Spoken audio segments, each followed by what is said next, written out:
নমস্কার বন্ধুরা, এসরাইস কিচেনে আপনাদের সকলকে অনেক অনেক স্বাগত। আজকের রেসিপি চিড়ের পোলাও।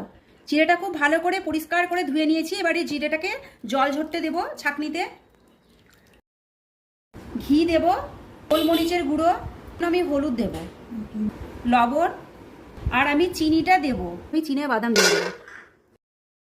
আমি কাজু আর কিশমিশটাও ভেজে নেব। জিরে দেব, তেজপাতা, এলাচ, দারচিনি। আলুগুলো কিন্তু এরকম করে কুচি কুচি করে কাটতে হবে বন্ধুরা। কুচনো আদা আর লঙ্কা দিয়ে দেব।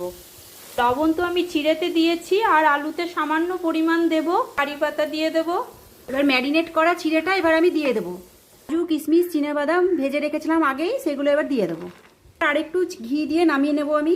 কেমন লাগলো আমাদের এই ভিডিও, মতামতটা কিন্তু আপনারা অবশ্যই কমেন্ট বক্সে জানিয়ে দেবেন। আর ভিডিওটি ভালো লেগে থাকলে লাইক কমেন্ট শেয়ার করে চ্যানেলটাকে সাবস্ক্রাইব করে আমাদের পাশে থাকবেন। ধন্যবাদ।